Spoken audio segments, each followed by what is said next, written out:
Добрый день, меня зовут Александр, рад приветствовать вас на моем канале. Сегодня 15 августа,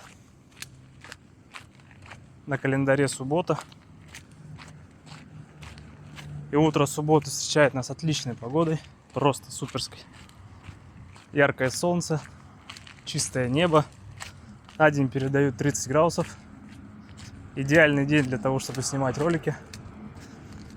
Во-первых, потому что не рабочий день, во-вторых, выходной. Ну и прекрасная погода, прекрасное настроение. Можно будет пройтись, снять ролики. Хочу сейчас поехать в парк и подснять там видео для канала, пока есть время. Вообще, наверное, надо в какую-то практику ввести, чтобы по субботам не лениться и ездить в какие-то другие места города, снимать ролики. Но я еще подумаю над этим. Возможно, не каждый раз это будет получаться, но идея, мне кажется, крутая. Пишите в комментариях, что думаете по этому поводу. Стоит ли ездить в другие части города? Это просто будут дополнительные траты, ну, в плане на транспорт. То есть 50 рублей стоит транспорт, если кататься каждый раз. Лишние расходы.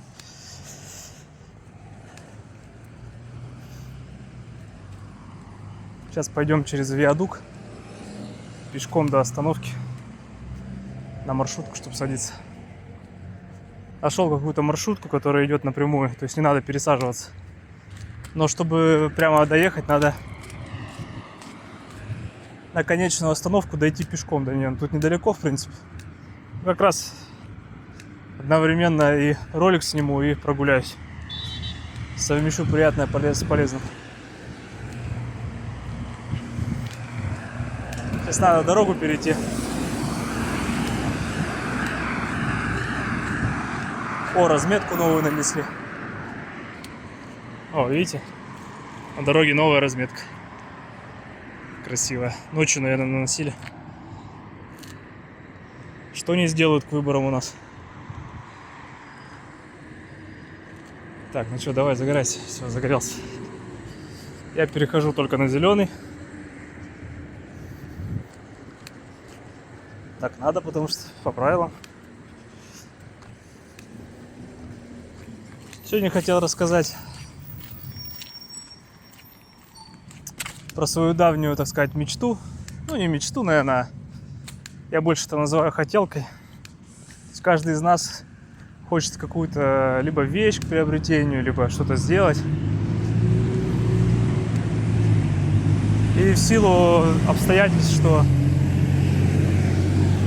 Блин, какие громкие автобусы, а? Почему человечество не изобретет бесшумные двигатели? Ну, хотя уже изобрели, Тесла уже изобрела электромобили. Ну как, не Тесла изобрела, электромобили изобрели еще в 1800-х годах каких-то. Я имею в виду, что сколько шума ДВС-ки издают. Ладно, это так, лирика. У каждого есть свои хотелки, каждый что-то хочет. Вот я давным-давно хотел себе кронштейн для нескольких мониторов. Я сначала грезил о кронштейне на 2 монитора, чтобы можно было 2 моника повешать и никакой подставки бы не было на столе. Они бы висели, ты их раз поднял, там опустил, подвинул куда хочешь. Это что за прикол? Первый раз такое вижу, что по пешеходной дорожке такси поехало. Да. Каждый день все удивительнее и удивительнее.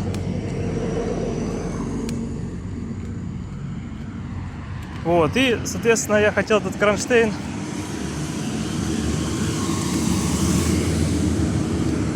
но получилось купить. На тот момент я работал предыдущей работе, и получилось купить только кронштейн для одного монитора. Ну и, соответственно, я его поставил. С ним еще проблема была в том, что я когда его заказал, он пришел, и я не мог понять, как его раскрыть, то есть разжать. И поначалу я думал, что он сломанный. Ну, пришел сломанный. И я его не мог уже вернуть, потому что время прошло. И так как я много вещей в детстве ломал, когда разбирал их, пытался починить, то я больше не чинил, а больше ломал. И я решил этот кронштейн одинарный, тоже, который для одного монитора, тоже починить. И в итоге я использовал бормашину, плоскогубцы, там, молоток. Пытался этот кронштейн раскрыть, чтобы его можно было регулировать. Короче, пропилил там в нем отверстие, пытался добраться. Насколько я понял, там в конструкции есть винт, регулируя который можно жесткость газлифта поменять. В итоге я все это сделал, прорезал, раскрутил. А по факту, по итогу оказалось, что надо было просто сильнее нажать на него. То есть я либо инструкцию не прочитал, которая в комплекте шла, либо короче, я очень жестко затупил. А выяснилось это все, потому что я уже когда помучился с ним изрядно, я полез на YouTube, давай искать эту модель, обзоры, может быть, каких-то людей, кто-то снимал. И нашел на одно видео, натолкнулся, и человек просто понятно рассказал, как его раскрыть. Он тоже столкнулся с такой проблемой, что не раскрывался кронштейн. То есть он был жестко сжат, и нельзя было никак отрегулировать его. И он просто показал, как это делается. То есть там просто надо было сильнее нажать, и все, и он раскрывается. То есть газлифт там раскрывается, и он начинает регулироваться. Конечно, для меня это было большим открытием. Кронштейн уже был весь раскуроченный, там, пропиленный. Я бормашинкой пилил там, короче, целые приключения для людей, которые либо инструкцию не читают, либо не понимают, как. Так к вопросу о сборке шкафа, что надо ли образование там какое-то иметь. Вот я даже с образованием не мог кронштейн разобрать. И, соответственно, так у меня появился кронштейн для одного монитора. Но я всегда мечтал о таких кронштейнах, где можно несколько подключить. То есть я всегда смотрел фильмы про хакеров там американские. Ты смотришь, у него там куча мониторов, все там красиво расположено. Ты думаешь, а почему я так не могу сделать? Ну и в итоге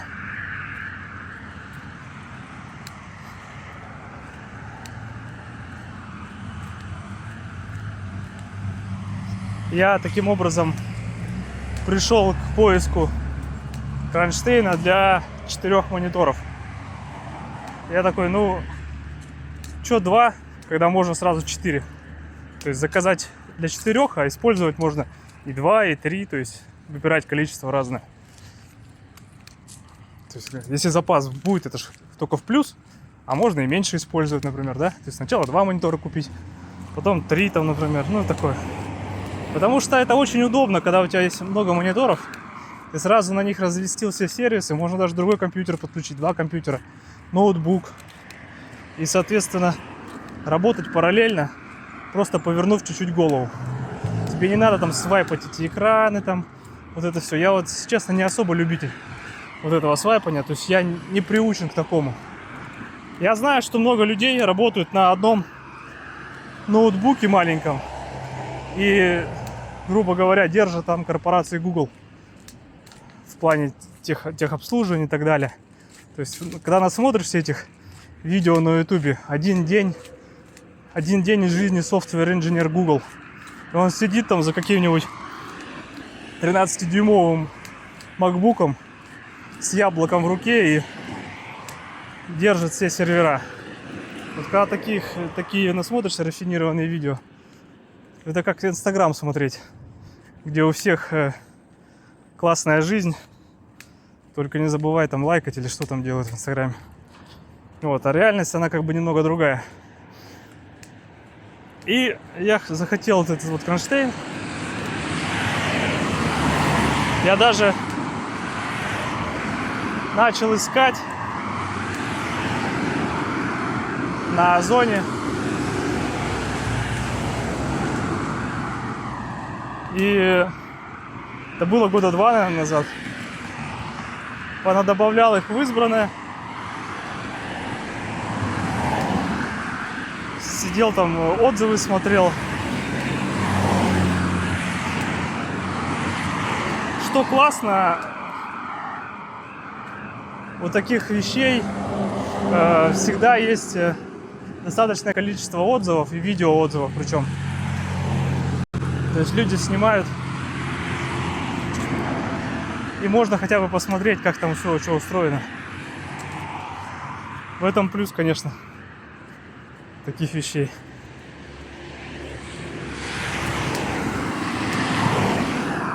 И вот я 2 года назад пытался что-то найти.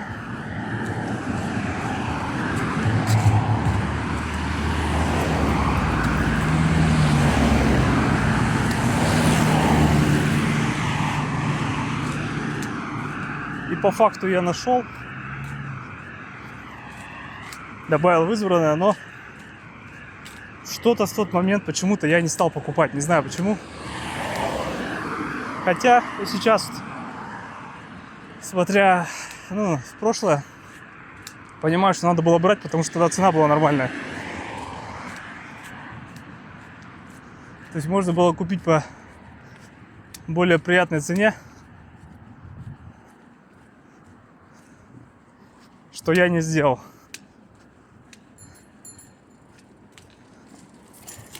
Поэтому...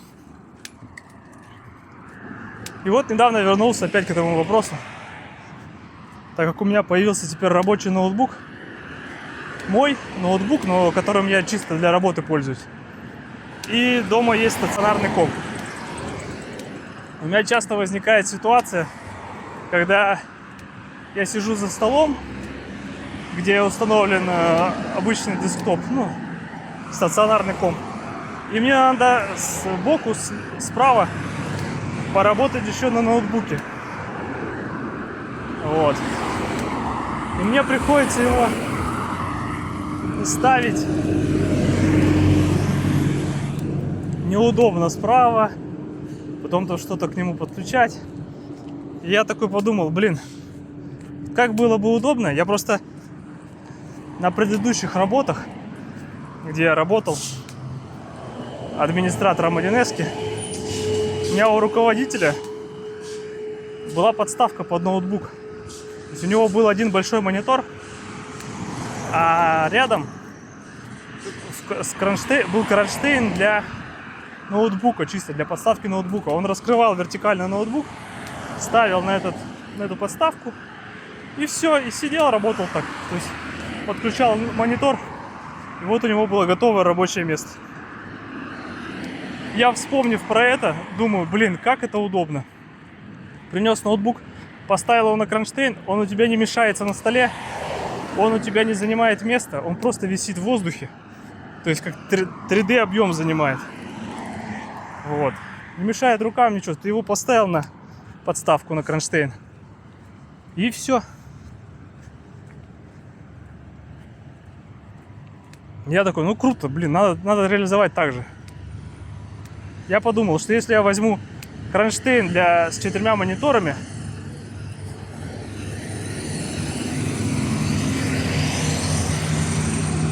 то я смогу свои текущие мониторы поставить на кронштейны, а один из боковых держателей кронштейна приспособить для подставки для ноутбука и туда втыкать ноутбук. Пришел с работы, воткнул ноутбук, включил его, все. Он у тебя справа отображается, ты на него, если надо, сакцентировал внимание.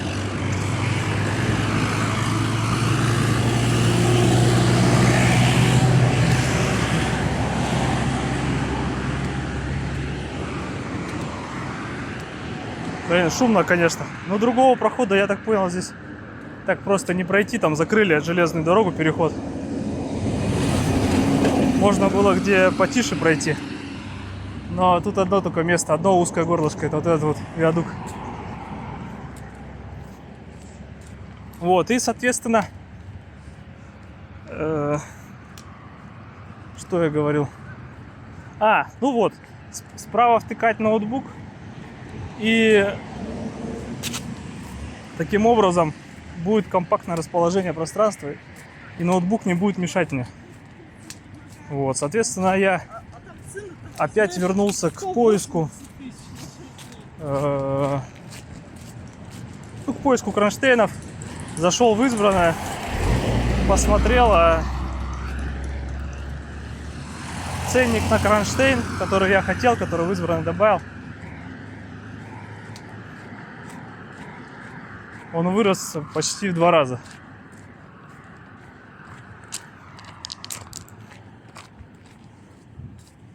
И, соответственно, уже заказывать его, ну, как бы, не то что желание, а как бы столько денег надо потратить на это, чтобы кронштейн был. Ну, купить новый вот этот кронштейн.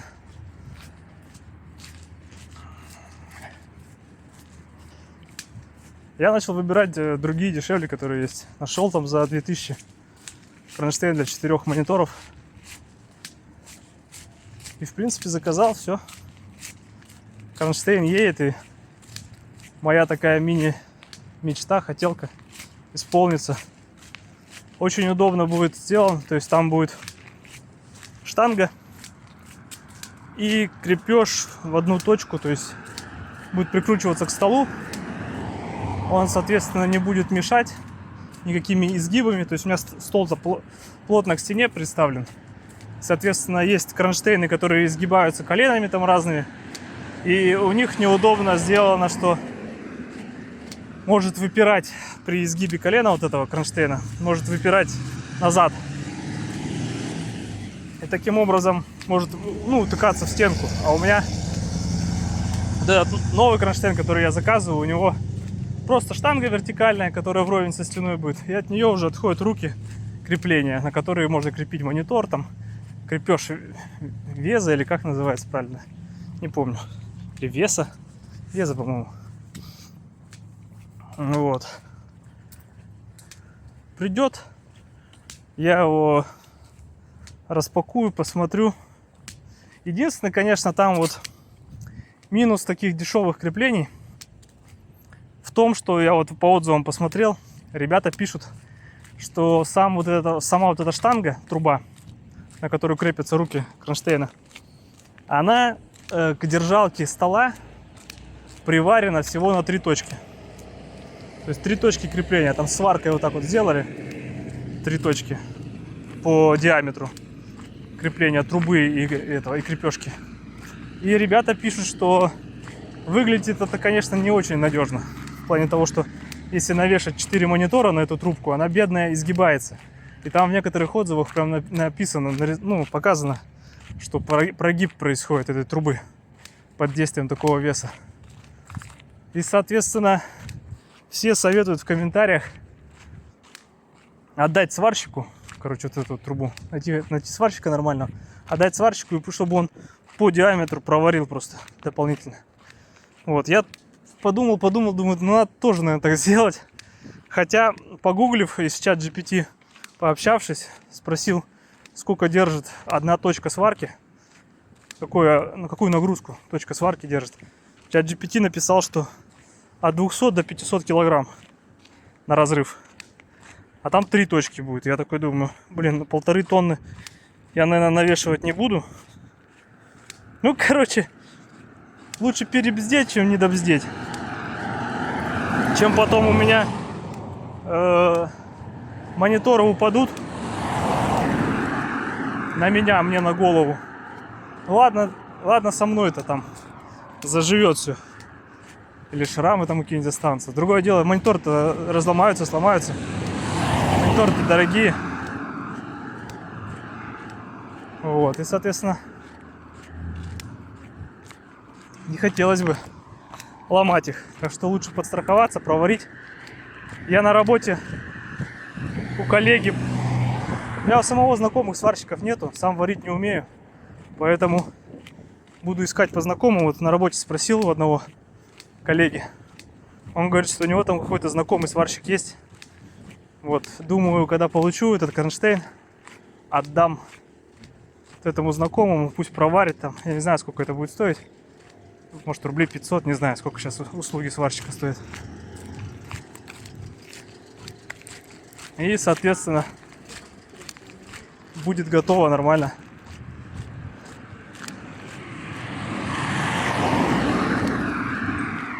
Да, у нас тут, конечно, местность не приспособлена, чтобы пешком ходить.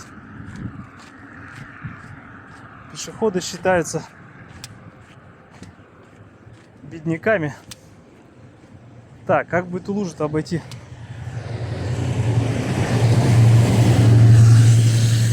Ну-ка, смогу я быстро пробежать? Вот так вот, пока машин нету.